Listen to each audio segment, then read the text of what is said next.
And cause. इस picture में आप देखेंगे कि आपको यहाँ पे हर तरह के लोग बैठे हुए नजर आएंगे, ब्लैकिश भी नजर आएंगे और जो इंडियन भी सारे जो मतलब वहाँ रंग नस्ल का कोई वो नहीं था कॉन्सेप्ट। जिसने भी तालीम लेनी होती थी वो गुरु के पास आते थे और वो एक कहीं भी दरख्तों के नीचे या किसी चुगे वगैरह में बैठ के वो अपना नॉलेज जो था वो लोगों तक ट्रांसफर कर देते थे। एक फॉर्मल सिस्टम नहीं था उस वक्त कि क्लासेस हों और बाकायदा सिस्टम हो, चेयर, इंफ्रास्ट्रक्चर हो।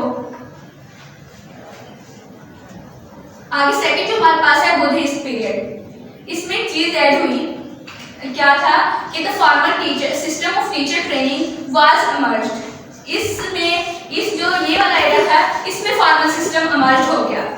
ये आप लोगों ने गौर से सुनना है। मैं बीच में क्वेश्चन भी कर सकती हूँ कि हमारे पास वैदिक पीरियड में क्या सिस्टम ऐड हुआ था और क्या सिस्टम था और बुद्धिस्ट पीरियड में क्या था, मुस्लिम में क्या था। इसमें फॉर्मल सिस्टम की इमर्ज हुआ। Monastic system was an important feature of this era.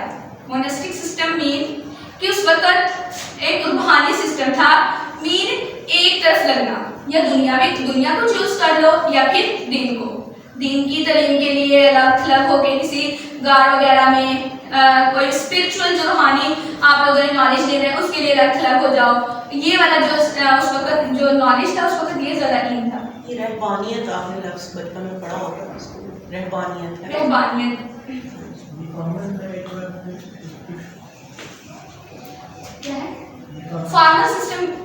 Formal system emerge किया गया।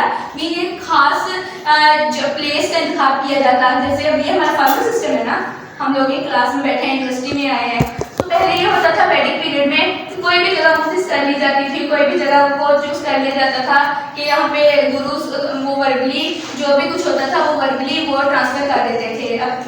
लेकिन यहाँ पे क्या है, फिर बुक रीडिंग्स वगैरह में फॉर्मल सिस्टम आया तो वो ये इस चीज़ में बुद्धिस्ट में ये पीरियड में इंक्लूड।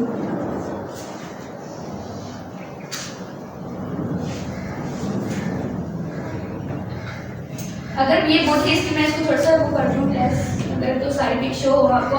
अगर इसके मेथड्स देखें हमारे पास, इनका जो अभी आपने फॉर्मल का पूछा कि फॉर्मल सिस्टम क्या है बुद्धिस्ट पीरियड में, कि जो नॉलेज था वो पीपल सेंट्रिक था, पीपल सेंट्रिक।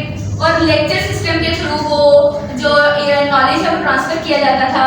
क्वेश्चनिंग आंसर का एक सेशन होता था और जो हमें कोई भी हमें चीज़ ट्रांसफर करनी होती थी वो स्टोरीज के जरिए हमें बताई जाती थी, वो एक वाक्य में बयान करके, ताकि वो अच्छी तरह अंडरस्टैंडिंग हो।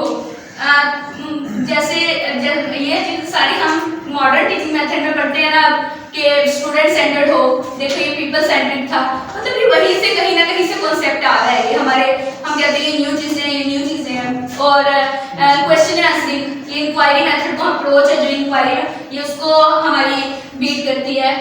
और स्टोरी टेलिंग था और coaching, monitoring, mentoring mean mentorship, एक मेंटोर होता था जिसको फॉलो किया जाता था, जिसकी ये एक जो अपने जो भी जो नॉलेज ट्रांसफर होता था वो एक मेंटोरशिप के तौर पे वो लेके जाता था। आगे मुस्लिम पीरियड में देखें, पहले हमने वैदिक पीरियड देखा, फिर हमने बुद्धिस्ट पीरियड देखा।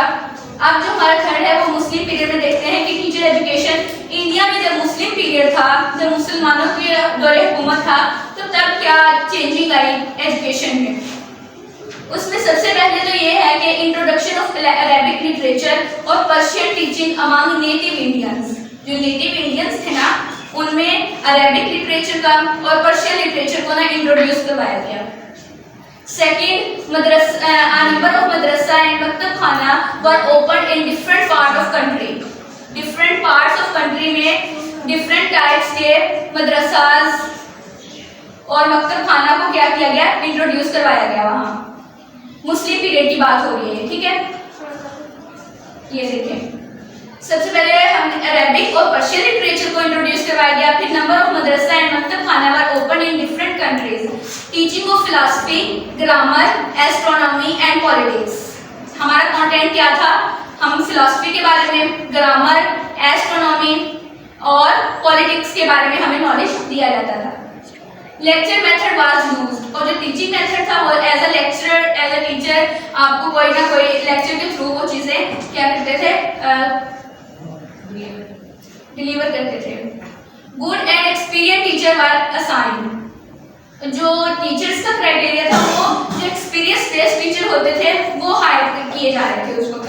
Experience based teacher identified good and intelligent student appointed them.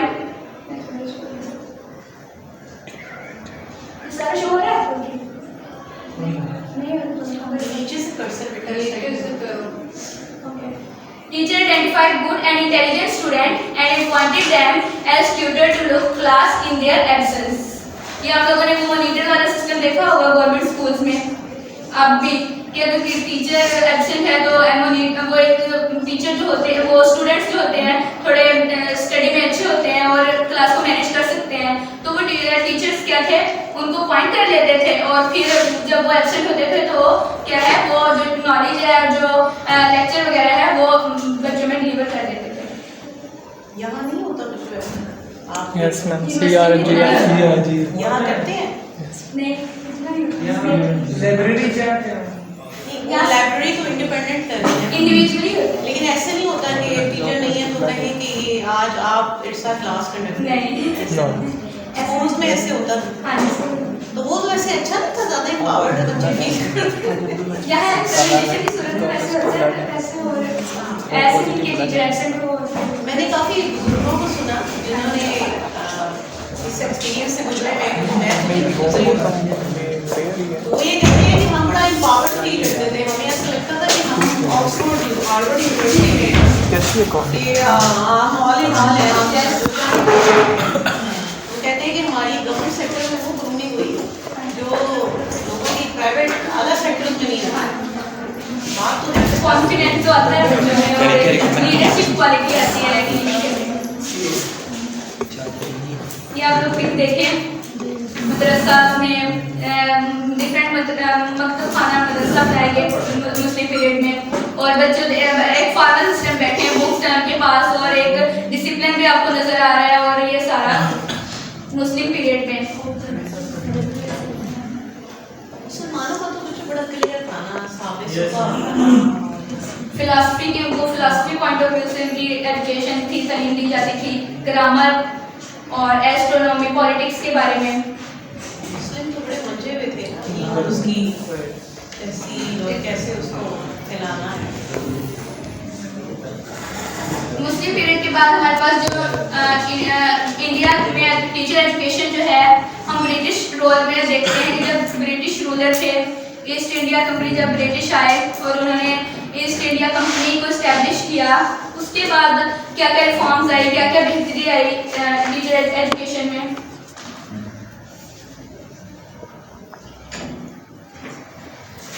इसमें डिफरेंट टाइप्स की उन्होंने जब कुछ ड्रॉबैक्स भी थे कि उनकी हुकूमत हो गई है वो, लेकिन जो असल हम देखते हैं ना इंडिया में जो एक स्केड्यूल और एक अलाइन किस्म की वो उनको अलाइन किया गया है यूरोपियन के साथ और दूसरी स्टडीज के साथ और उनकी इंग्लिश बहुत ज़्यादा अच्छी है। ये वहीं से कुछ ना कुछ बेस बनी हुई है जब ब्रिटिश का रूल कर रहे थे और ब्रिटिश ने काफ़ी ज़्यादा रिफॉर्म्स की थी कि first normal school was open by the finance of British government. जब उनकी हुकूमत थी उन्होंने स्कूल्स को इस्टेब्लिश किया अपने फाइनेंसिस को के अकॉर्डिंग जितना उनके पास था बजट वगैरह। फिर क्या है during initial days it prepare teacher for district schools. पहले टीचर्स को जो प्रिपेयर किया गया डिस्ट्रिक्ट स्कूल्स लेवल तक, but later this normal schools advance to become presidency college. फिर वो जो पहले नॉर्मल स्कूल एक इस्टेब्लिश किए गए थे फिर उन स्कूल्स को क्या है कॉलेजेस में कन्वर्ट कर दिया गया। This was followed by normal school in Bombay and Calcutta as well. और ये जो बम्बई और कलकत्ता कहते हैं बहुत अच्छी ये आपको पिक भी नजर आएगी यूनिवर्सिटीज हैं। सबसे ये ग्रांड मेडिकल कॉलेज है 1844। ये आपको बहुत ही पुराना कॉलेज है। यूनिवर्सिटी ऑफ बम्बई जो है ये भी ये क्या है यूनिवर्सिटी ऑफ बम्बई भी बम्बई और कलकत्ता में ब्रिटिश रोल के ही उसमें इस्टेब्लिश हुई थी। अच्छा यहीं पर ही देखे ना कि आपको इनजस्टिस नजर आता है कि उनका टिकट उधर था और उन्होंने अगर अपनी टाइप की एजुकेशन को किया भी तो इंडियंस की तरफ उनका झुकाव हो सकता है। और उनका जो स्टूडेंट्स थे, जो यूथ थी, उनको एजुकेट करने का एक अच्छा वे था कि ये भी, ये नहीं कि ये इंडियंस है और ये वो स्टैब्लिश किया उन्होंने, पावर किया उन्होंने। ब्रिटिश एरा में हम ये कह सकते हैं कि इन लोगों का सबसे ज़्यादा फोकस जो है वो technology English was made as a medium of instruction. जो स्कूल्स और कॉलेजेस में मीडियम ऑफ इंस्ट्रक्शन था, जो स्कूल और कॉलेजेस में वो इंग्लिश को प्रेफर किया गया और इंग्लिश को ही मखसूस की गई। आगे हमारे पास एक डॉक्यूमेंट है, वुड डिस्पैच 1854। इसके थ्रू भी आप लोग जानेंगे कि ब्रिटिश रूल में और क्या क्या ज़्यादा रिफॉर्म्स आई और क्या क्या ज़्यादा बेहतरी आई इंडिया में।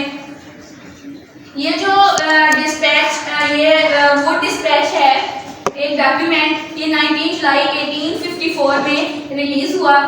और इसकी जो ये इस डिस्पैच के जरिए इसमें क्या क्या इसमें हमें नजर आता है चीज़ें कि it gives valuable suggestions for the improvement of teacher education in India. It promoted spreading of European language with English as a medium of instruction. जैसे जो मीडियम ऑफ इंस्ट्रक्शन इंग्लिश को मखसूस किया गया था, इसके अकॉर्डिंग क्या होना चाहिए, यूरोपियंस जो हमारे पास लैंग्वेज है उसको भी स्प्रेड करना चाहिए, उसको भी क्या इंग्लिश के साथ साथ ऐड करना चाहिए। Lord Dalhousie the main governor general India work toward implementation of dispatch. ये एक थे ब्रिटिश रूलर जिन्होंने इस वुड डिस्पैच के जो इम्प्लीमेंटेशन थी इसमें बहुत ज़्यादा वर्क किया कि इसको जो इसमें जो फीचर्स हैं इसके इनको इम्प्लीमेंट किया जाए। सेकंड हमारे पास the Indian education commission 1882 focus mainly. बेटे यहाँ जरा रुकिएगा, यहाँ आपने ये माइंड रखना बच्चों के 1857 की जंग आज़ादी से पहले मुसलमान इस सब चीज़ों में शामिल हुए, ठीक है। तो जो डिवीज़न हुई थी वो 1857 की जंग आज़ादी के बाद चीज़ें अलग होना शुरू हो गई। जब मुस्लिम्स को भी पता चला कि ये तो अंदर खाते तो हमें हमारी जो जड़ें काट रहे हैं, तो उस हवाले से देखिएगा उस डिस्पैच तक सारी चीज़ें बराबर ठीक कर रही थी 1854। हाँ, लेकिन आगे फिर देखिए 1882 में फिर उनको कमीशन बहुत अच्छा होता है, बच्चों शाबाश बहुत अच्छा कर रही हैं। ये होता है कि माशाल्लाह जब कोई अच्छी प्रेजेंटेशन आए बच्चों तो एक आपके लिए तो एप्रिसिएशन है ही है, लेकिन इसलिए आप सबको थैंकफुल होना चाहिए। बनाए थैंकफुल कि एक अच्छा कंटेंट लाने से एक अच्छा सा एक लर्निंग एनवायरनमेंट क्रिएट होता है, हमारी चीज़ें भी फ्रेश हो जाती हैं। अभी पता नहीं बड़ा अर्सा ही हो गया था इन चीज़ों को ज़रा पढ़े हुए, तो फ्रेश हो जाती हैं और ये नॉलेज डिसमिनेशन होती है। शाबाश बहुत इंडियन एजुकेशन कमीशन 1882। पहले हमने 1854 की बात की कि हमें टीचर एजुकेशन को स्टैब्लिश इम्प्रूव करना चाहिए, और अब 1882 में क्या है कि focus mainly on the improvement of primary education. 1882 के क्या आइडिया था 1882 कमीशन के, इसने ये आइडिया दिया कि हमने जो सबसे पहले फोकस करना है वो हमें अपनी प्राइमरी एजुकेशन को फोकस करना है। प्राइमरी एजुकेशन ही जैसा कि हमें पता है बेस होती है हर स्टूडेंट्स की जो लर्निंग की, एक कहते हैं पीक पॉइंट होता है वो उस वक्त होता है प्राइमरी एजुकेशन पे। अगर हम उसको इग्नोर कर देंगे तो हम अपनी सेकेंडरी और हायर एजुकेशन उसको कभी भी इम्प्रूव नहीं कर सकते। जो नेक्स्ट था कि द कलकत्ता यूनिवर्सिटी कमीशन, जो कि किसके नाम से मशहूर था, सेडलर कमीशन के नाम से ये एक जो हमारे पास ये कमीशन है, इसमें क्या है 1917 में पब्लिश हुआ, और इसके अकॉर्डिंग क्या है कि basically focused on the improvement of secondary education. जो हमारे पास पहला जो इंडियन कमीशन था वो प्राइमरी एजुकेशन की तरफ हमारी जो तवज्जो थे हमारे तक करवा रहा था कि ये प्राइमरी एजुकेशन पे फोकस रखना चाहिए। जो ये वाला कलकत्ता यूनिवर्सिटी कमीशन है इसके अकॉर्डिंग जो बेसिकली जो फोकस है वो हमारा क्या है सेकेंडरी एजुकेशन की तरफ होना चाहिए, और सजेस्टेड डाइवर्सिफाइड करिकुलम डाइवर्स होना चाहिए करिकुलम को। उसमें जस्ट हमारी वो ऐसा करिकुलम होना चाहिए जो हमारे सारे डोमेन्स को पूरा करता हो, वो जस्ट हमारी कॉग्निटिव डोमेन को ना लेके चल रहा हो, वो हमारी साइकोमोटर डोमेन है जो, और हमारे पास अफेक्टिव डोमेन जो है उन तीनों डोमेन्स को क्या है वो पूरा कर रहा हो। अच्छा मतलब जो एक ब्यूटी है ना वो ये है कि आप ये देखिए कि एजुकेशन एज अ फील्ड उभरी पहली दफ़ा 1917 में। इस रात चलो आप शेयर कर ये वही कहानी है जो हर डिसिप्लिन के साथ होती है। कंपैरेटिव एजुकेशन भी इसी तरह मैं आपको बताती हूँ कि अब देखिए कि कोई भी अब जिन्होंने भी ये प्रपोज किया कि एजुकेशन को एज अ सब्जेक्ट इंट्रोड्यूस करना चाहिए, पीपल इन पावर जो भी थे वहाँ पे कलकत्ता यूनिवर्सिटी कमीशन में जो बैठे हुए थे, जो लोगों को मुनासिब लगा उन लोगों ने ये एज अ सब्जेक्ट इंट्रोड्यूस कर दिया। फिर ये ऐसा फील्ड बनती गई। सो ये क्योंकि हम कंपैरेटिव एजुकेशन ही पढ़ रहे हैं तो इसमें आपके लिए ये अंडरस्टैंडिंग डेवलप करना बहुत ज़रूरी है फील्ड कैसे वजूद में आती है। मतलब स्कूल लेवल पे बच गई है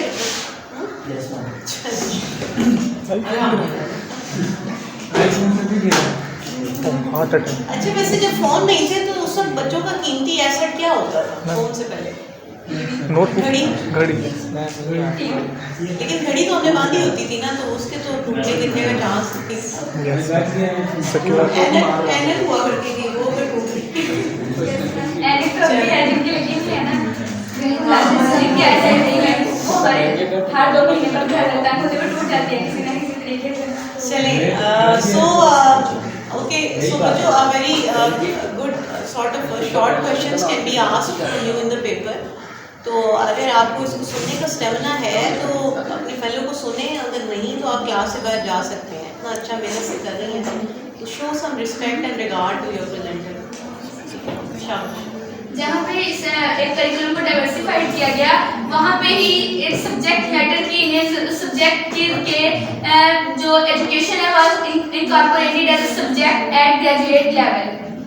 ग्रेजुएट लेवल पे क्या होनी चाहिए हमारी एजुकेशन एज अ सब्जेक्ट होनी चाहिए, हमें नॉलेज होना चाहिए और हमें डिग्री हमारे पास होनी चाहिए ग्रेजुएशन लेवल की कि हमें जो हम नॉलेज ले रहे हैं हमने वो ड्यूरेशन बेशक 2 साल का है या 4 साल का, उसके एक मुकम्मल हमारे पास क्या होना चाहिए, उसकी डिग्री होनी चाहिए। आगे हमारे पास जो है सर्वेंट रिपोर्ट, इसके अकॉर्डिंग इनके क्या ख्याल था कि ये सर्वेंट रिपोर्ट जो है the central administrative board of education जिसको CABE presented by post war educational development scheme in India, इसके अकॉर्डिंग एक educational scheme I development education पे जिसमें क्या था कि it also suggest for starting refresher courses, मतलब जो इस रिपोर्ट के अकॉर्डिंग कुछ रिफ्रेशर कोर्सेज और research programs for teacher in order to make it more efficient. Teachers को ज़्यादा एफिशिएंट बनाने के लिए हमें कुछ कोर्सेज स्टार्ट करवाने चाहिए, कुछ रिसर्च प्रोग्राम्स स्टार्ट करवाने चाहिए ताकि जो नॉलेज है वो टीचर लेवल पे जो नॉलेज है वो बहुत ज़्यादा ब्रॉड हो, ताकि वो जो बच्चों तक जो नॉलेज जा रहा है वो न्यू चीज़ें रिसर्च के जरिए हम न्यू चीज़ें को एक्सप्लोर करते हैं। जब हम रिसर्च वर्क करते हैं या कोई कोर्स करते हैं, कोई वर्कशॉप करते हैं। It also suggests 2-year training courses for pre-primary and junior basic school। Pre-primary और junior basic schools में क्या है 2 years training courses को भी include करना चाहिए। 1 year program for graduate student। अच्छा बच्चों मुझे ख्याल आ रहा था कि आप ये कोर्स इंशाल्लाह आपका जल्द वाइंड अप हो जाएगा। हमारे हाल 6 ग्रुप्स और रहे हैं। हाँ जी। अच्छा आप लोगों ने बच्चों एक डिबेट के लिए ना टॉपिक तैयार करना है। आप सबका वो एक ही टॉपिक है लेकिन पॉइंट्स अपने अपने बनाएंगे। टॉपिक ये है कि you have to justify education as a discipline and as a field. अब आप क्योंकि सब एजुकेशन में बैठे हैं और मैंने ज़्यादा देखा है कि 85% of people in our education they are just frustrated. उनको लगता है कि ये डिसिप्लिन ही नहीं होना चाहिए था, ये गलत आ गए। बच्चों को बड़ा फील होता रहता है। तो मैं आपकी ना राय जानना चाहती हूँ, ज़रा जब लिख के बात करते हैं ज़्यादा अच्छी कर देते हैं तो मैं कहती हूँ कि आपको कम से कम ना 8 से 10 पॉइंट से ज़्यादा भी हो सकते हैं। सो आप क्योंकि इस फील्ड में हैं, अब आपको ओढ़ना भी छोड़ना है ये, तो आप उसके ऊपर ना ज़रा लिख के फिर इंशाल्लाह क्लास में डिबेट करेंगे इन्फॉर्मल सी कि एजुकेशन एज अ फील्ड कैसी है, आपको क्या लगता है, ये मुनासिब वो काम हुआ है नहीं हुआ, और उससे बड़ी बात ये कि आप उसके अंदर दाखिल हो चुके हैं तो प्रोज एंड कॉन्स और क्या होना चाहिए था, क्या सब ठीक है, क्या ऐड होना चाहिए, दिस यू हैव जी ये आप ये जैसे ही आपके ऊपर हो गया आप बस उस पर शुरू कर दें फॉर्मली अपने रफ नोटबुक्स पे ना जरा इकट्ठे बैठ के जरा गपशप भी किया करें इंशाल्लाह after soon after this presentation ये हमारी इंशाल्लाह 2-3 वीक्स में हो जाएगी। हमने इससे पहले teacher education in independent India इससे पहले हमने ब्रिटिश रोल को डिस्कस किया। उसमें हमने काफ़ी चीज़ों को देखा कि हमें प्राइमरी एजुकेशन सिस्टम की तरफ फोकस होना चाहिए, सेकेंडरी लेवल तक होना चाहिए, हमें सेकेंडरी लेवल को इम्प्रूव करना चाहिए, हमें डिफरेंट कोर्सेज और डिफरेंट ट्रेनिंग प्रोग्राम्स टीचर्स के लिए क्या करने चाहिए, ऐड करने चाहिए अपनी एजुकेशन में। अब हमारे पास जो हम देखते हैं कि teacher education in independent India, अब जो इंडिपेंडेंट इंडिया है वहाँ पे टीचर एजुकेशन सिस्टम क्या है।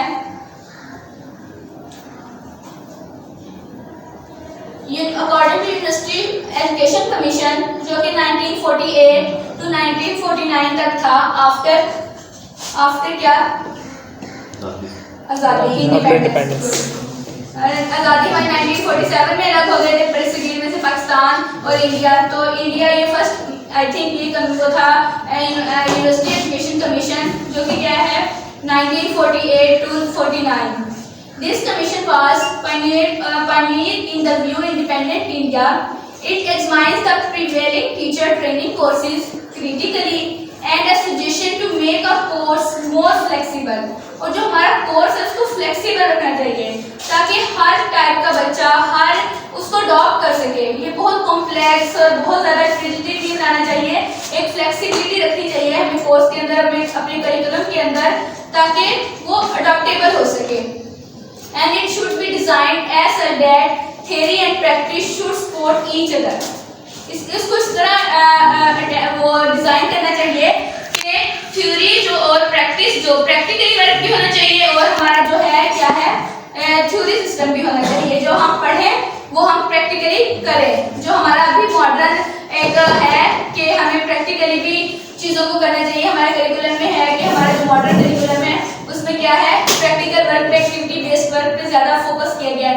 इसी तरह इंडिया ने 1948 से इस बारे में अपनी राय का इजहार देना स्टार्ट कर दिया और उन्होंने इम्प्लीमेंटेशन स्टार्ट कर दी। कुछ टाइम को माइंड में रखें। जी ma'am. So I think 10 to 15 minutes was the render right now.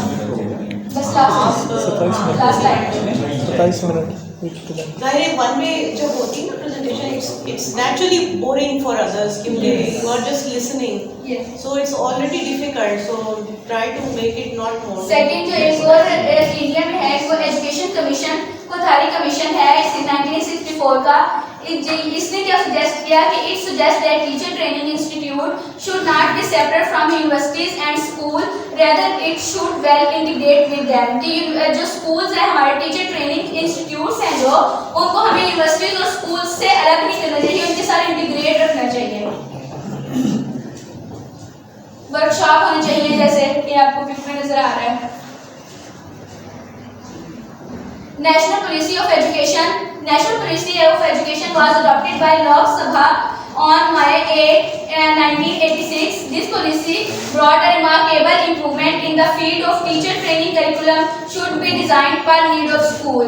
Her school की नीड के अकॉर्डिंग क्या है हमें करिकुलम को डिजाइन करना चाहिए।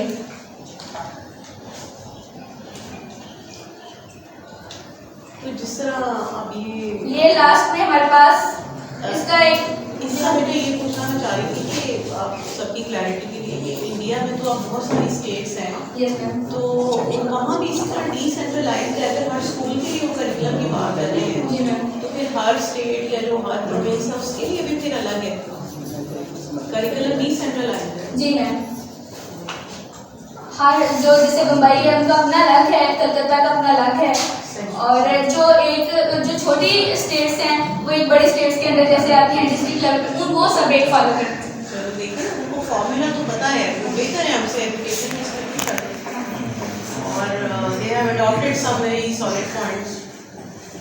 जब हमने इसका एनालिसिस किया, इसका हिस्ट्री बैकग्राउंड ऑफ इस हिस्ट्री देखा, हमने हिस्ट्री में हमने बुद्धिस्ट पीरियड देखा, हमने वैदिक और ब्रिटिश और ये जो इंडिपेंडेंट इंडिया है उसमें हमें कुछ वीक पॉइंट्स जहाँ पर बहुत ज़्यादा अच्छी चीज़ें भी थी वहाँ कुछ वीक पॉइंट्स भी थे। एनालिसिस में हमें पता चला अभी भी वो उस चीज़ पे काम कर रहे हैं। उन्होंने अपना एक इसमें क्या किस चीज़ की कमी थी कि it talks about strengthening of teacher eligibility test both in terms of content and pedagogy. Teacher will be given opportunities for continuous self improvement. Teachers को self improvement के लिए बहुत ज़्यादा opportunities देनी चाहिए। इसके अलावा 230 the minimum qualification of teacher education will be 4 year। जो B.Ed डिग्री प्रोग्राम है वो 230 तक उन्होंने वो किया है कि 230 तक B.Ed प्रोग्राम है जो 2 इयर्स का, उसको क्या है वो अपनी एजुकेशन में शामिल किया जाए टीचर ट्रेनिंग्स के लिए, वर्कशॉप्स वगैरह के लिए। All B.Ed program will run with focus on recent pedagogical skills, teacher learner collaboration and creativity. जो B.Ed प्रोग्राम है उसको रन किया जाए इस फोकस के साथ कि वो जो टीचर है वो पेडागोजिकल स्किल्स भी उसमें आ रही है, टीचर लर्नर कोलैबोरेशन, क्रिएटिविटी और वो सारी 21st सेंचुरी स्किल्स हैं वो सारे उनको इनहेंस कर रहे हैं। लास्ट में बस ये एक विद इन 3 to 5 सेकंड में ये देख लेते हैं हम कि जो एस्पेक्ट्स ऑफ एजुकेशन है ओल्ड और न्यू कॉन्सेप्ट। जो ओल्ड था वो इंस्ट्रक्शन उनका था, इंस्ट्रक्शन दी जाए एज अ लेक्चर। अब क्या है डेवलप किया जाए बच्चों को, उनके अंदर डिफरेंट जो स्किल्स है वो डेवलप की जाए, उनके अंदर क्रिएटिकली थिंकिंग को डेवलप किया जाए। जो एम्स था पहले जस्ट नॉलेज था, नॉलेज ट्रांसफर कर देना है थ्रू लेक्चर मेथड। ये जो टेबल है ना ये आप बच्चों के लिए भी बड़ा है हमें, क्योंकि हमारी ऑब्जर्वेशन है कि जब आप बच्चे फील्ड में जाते हैं, आप ये टीचिंग प्रैक्टिस भी करते हैं तो आप ट्रेडिशनल टीचिंग में पढ़ जाते हैं। वहाँ पे जो ट्रेडिशनल स्कूल टीचर होते हैं वो उनको देख के शायद उनसे इंस्पायर हो जाते हैं आप कि वो जैसे चला रहे हैं वैसे ही, तो अच्छा नहीं कुछ इतना। बहुत सारे बच्चे नॉर्मल कर रहे होते हैं, बहुत अच्छा कुछ बच्चे होते हैं जो कर रहे होते हैं। So it's for you as well, this guideline is really critical. और जब भी बच्चों आप ये कोई प्रेजेंटेशन सुन रहे हो ना, एक तो तरीका ये है कि आप बोर हो जाएं और आप अपने फोन्स को देखना शुरू करें। एक तरीका ये है कि आप कंटिन्यूसली उसको अपने पाकिस्तान के टीचर एजुकेशन अभी चल रहा है तो उसके साथ उसको थोड़ा सा क्रिस क्रॉस करते रहें, ज़रा सोचते रहें कि हम इतने वीक क्यों हैं। क्योंकि बच्चों ये वाली जो पॉइंट है ना, ये मुझे तो बड़ा, मैं उड़ती रहती हूँ इस बात से, क्योंकि मुझे ऐसा लगता है कि I am a good one and I am contributing, then why the system is not changing, so where are the weaknesses. तो हर पढ़ा लिखा इंसान जो कुछ करने की सलाहियत रखता है ज़िंदगी में वो ये सोचता है, इस एंगल पे सोचना चाहिए, ठीक है। तो क्योंकि फिर आपके हाथों में रोल आ जाना है। अभी तो आप स्टूडेंट हैं, 2-3 साल माशाल्लाह और कितना अर्सा रहेंगे, फिर कंट्रीब्यूट करना है तो फिर आपके लिए बड़ा अहम होगा कि फिर जो है कि आप कितने डिसाइड कितने उसी लाइन में शामिल होना चाहते हैं जिनको आप भी बुरा भला यहाँ बैठ के कह रहे होते हैं, ठीक है, या कोई चेंज क्रिएट करना है, शाबाश। तो इन्हीं लाइन्स में सोचा करें, try to just think out of the box. और टिपिकल टीचर बनने की कोई ज़रूरत नहीं है आपको, ठीक है। So you have to pick the points और स्ट्रेंथ्स जो है हमको इकट्ठी करें कि ऐसे हमने करना है, फिर में एक चेंज लेकर आना है। और इसमें अगर कोई इशू है तो वो भी डिस्कस करें कि ये हो सकता है, ये नहीं हो सकता, ये कैसे पॉसिबल होगा, ठीक है जी बेटा। जो पहले एम्स था हमारे पास एजुकेशन का और कॉन्सेप्ट का, वो नॉलेज था कि नॉलेज ट्रांसफर कर देना थ्रू इंस्ट्रक्शन। अब क्या है, डेवलपमेंट ऑफ पर्सनैलिटी है कि डिफरेंट क्रिटिकल चीज़ें डेवलप करके, डिफरेंट स्किल्स डेवलप करके उस स्टूडेंट के अंदर उसकी पर्सनैलिटी को ग्रूम किया जाए। करिकुलम पहले सब्जेक्ट सेंटर था, अब एक्टिविटी सेंटर है। सब्जेक्ट सेंटर जो नॉलेज था वो सब्जेक्ट बेस्ड था, जो टेक्स्ट में हमारे पास चीज़ें होती थी वो हम लोग ट्रांसफर कर लेते हैं, वो पिक कर लेते हैं। लेकिन तो अभी भी नहीं कर रहे हैं ना, अभी भी आप बच्चों को नोट्स चाहिए होते हैं, अभी भी आपको वही कंटेंट चाहिए होता है कि आप उसको याद करके तो अभी हम तो अभी यही कर रहे हैं, ये ओल्ड वाले ही कर रहे हैं। मेंटली हम इसके साथ प्री वायर्ड है, हम अपने आप को से आसानी से नजर आती है, एक चीज़ तैयार है, हमें समझ यही चीज़ आती है जो ओल्ड है, तो ये बहुत ही खतरनाक है इस्लामिक। और मेथड पहले रोट मेमोराइजेशन था। रोट मेमोराइजेशन क्या है कि आप जैसे एक बैंकिंग नोशन है, कुछ चीज़ डालते रहो, जितना पैसा डालते रहो वो इंक्रीज, कैसे ही बस मेमोराइज रट्टा मारते हैं और वो हम चीज़ पिक कर लेते हैं। जैसे हमने टेबल्स वगैरह को याद किया हुआ है, कुछ सूरतें याद की हुई हैं ऐसे कि हमने एक तो वो हमारे रोट मेमोराइजेशन में आता है। और लेकिन जो न्यू कॉन्सेप्ट है लर्निंग बाय डूइंग, ये जॉन डेवी का ये है कि जो एजुकेशन है, उन्होंने एजुकेशन की जो वो डेफिनेशन दी हुई है कि लर्निंग बाय डूइंग के प्रोजेक्ट मेथड्स इसमें यूज़ किए जाएं। उसके बाद डिसिप्लिन की अगर हम लोग बात करें, रिजिड पहले था जो डिसिप्लिन, अब सेल्फ डिसिप्लिन पे ज़्यादा तवज्जो दी जाती है कि इंसान को खुद पहले डिसिप्लिन होना चाहिए, फिर वो दूसरों को उसको देख के पहले सोसाइटी, ये नहीं कि दूसरों को डिसिप्लिन करते करते वो अपना डिसिप्लिन भूले हुए हैं। एग्जाम सिस्टम क्या था कि ऐसे टाइप टेस्ट होते थे, अब क्या है ऑब्जेक्टिव्स आपने देखे होंगे, अब सब्जेक्टिव और ऑब्जेक्टिव दोनों चीज़ें इंक्लूड हैं। जो न्यू हमारा है, हम बच्चों का वो क्विज टाइप भी हम टेस्ट ले सकते हैं, एमसीक्यूज टाइप भी, और क्या है वैल्यूएशन करते हुए दूसरा सब्जेक्टिव भी। आगे क्या है वो जो एजेंसीज भी के सिस्टम कहाँ पे कि कैसा सिस्टम था, क्या हमारे कौन एजेंट क्या थे हमारे उसको डिलीवर करने के नॉलेज को। फार्मर्स पहले होते थे स्कूल्स, अब फार्मर और इनफार्मर दोनों तरीकों से नॉलेज को क्या किया जा रहा है, ट्रांसफर किया जा रहा है। टीचर क्या है, पहले एज ए इंस्ट्रक्टर होते थे, अब क्या है एज अ फ्रेंड है, फिलोसफर है एंड गाइड है। आप लोगों ने यूनिवर्सिटी में एक चीज़ देखी होगी कि टीचर एज अ फैसिलिटेटर है, एज अ गाइडर है और एज अ फ्रेंड है। वो माइंड किसी चीज़ को बॉर्डर नहीं करते कि ये आपने मतलब हमें डर लगे, हम इसलिए डिस्कस कर सकते हैं टीचर से। हाँ, but they don't say it. Ma'am ये इससे सही है, नहीं कर सकते। मैम ये इंडिया का डिस्कस हो रहा है। मतलब teacher is not a friend of course. Yes sir. लेकिन वो गैप लेवल जो है वो कम है कि हम टीचर हमें एक्सप्लेन करने का, क्वेश्चन करने का मौका दे। ये मुझे ऐसा ही है, जिस तरह being a parent, I always say to my kids that I'm your friend. Yes, लेकिन actually I'm not. Actually not. Yes, sir. I'm their mother. और मैंने पीछे एक वो डूज एंड डोंट्स की वो पीछे मौजूद है philosophy. Yes ma'am. Though I claim that I am your friend, but actually I'm not your friend. Ma'am, अभी भी- I am a guide. Yes, I know that what I have to teach them. Ma'am चुप कर। वो difference हो गया। So friend, तो आप जो साथ बैठे हैं, आप हैं, शैतानियों में भी साथ हैं, शरारतों में भी साथ हैं, लर्निंग में भी साथ। है ना? एक शरारत करेगा तो दूसरा उससे बढ़ के करने की कोशिश है। ऐसे फ्रेंड होते हैं। यस तभी आप सारी जिंदगी जो आपकी दोस्ती है वो माशाल्लाह चलती हैं, क्योंकि हम मिजाज होते हैं, हम मिजाज लोग दोस्त बन जाते हैं। Yes. तो टीचर के लिए कोई जरूरी नहीं कि वो आपका हम मिजाज हो। Yes. और वही वालिदैन वाला ही रिलेशनशिप है। तो the teachers can claim that they are your friends, but actually they are not. Yes. Same अभी बोलने जैसे मैं तो बातें पूछने के बाद Others do this, but actually मतलब ऐसे friend नहीं है जो आपकी शरारतें भी करते हैं। फायरिंग करता है, क्लैपिंग Teach you. हेडशॉट। हाँ, they will guide you to the right path. Yes, ma'am. It's very natural. बस ये लास्ट सेकंड दो रह गए, सेकंड लास्ट है चाइल्ड क्या थे और चाइल्ड का डिफरेंस देखें कि पैसिव recipient कि पैसिवली हम वो चीजों को गेन करते थे। अब क्या है जैसे अच्छा इट्सा टीच कर रही है मॉडर्न, लेकिन आप पढ़ाओ ओल्ड मेथड से। Yes. Yes. Yes. You are watching that now. Your class fellows are getting fed up, तो आप उसको छोड़ दें, आप कहें ठीक है आप now they want to speak, वो देखिए बोलना शुरू हो गए। इसको जरा नीचे करना ना, ये बड़ा अच्छा टेबल बेटा आपने इनसे ढूंढा है या खुद बनाया? हाँ ऊपर करेंगे। मैम अभी भी जब हम देखते हैं दूसरे डिपार्टमेंट के टीचर तो हम शुक्र अदा करते हैं कि एजुकेशन के फिर भी बेटर हैं हाँ, वो टीचर। क्योंकि हम थ्योरी पढ़ रहे हैं ना, तो हमें लगता है कि ओपन माइंडेड है मैम टीचर जो स्टूडेंट। काबिलियत है वो तो अल्लाह की तरफ से आ गई है, बट जो इंटरेक्शन है ना, आप बच्चों के लिए इंटरेक्शन बड़ा इंपॉर्टेंट होता है। Yes ma'am. है ना? हो सकता है कि बहुत ही काबिल टीचर आपको उस तरह अच्छे ना लगते हो, क्योंकि आप बच्चों का क्राइटेरिया डिफरेंट होता है ना, तो आपके साथ इंटरेक्शन बहुत इंपॉर्टेंट है। अच्छा आप बेटा बेशक आ जाइए बच्चों, ये जो टेबल है ना, इसको सामने रख के कोई सवाल है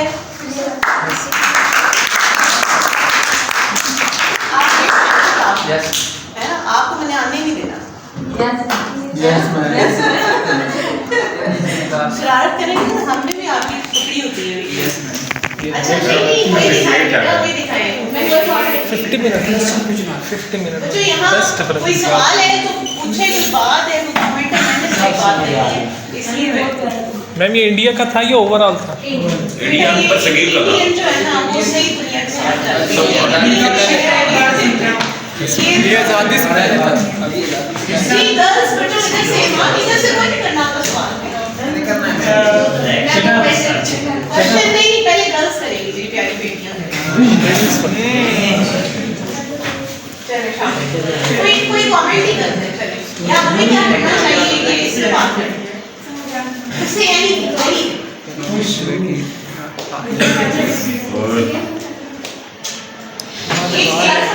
नॉलेज गेन करके अपनी भी तो एक राय बन रही होती है ना वो शेयर करें क्वेश्चन है पर 3 है हाँ टाइम ना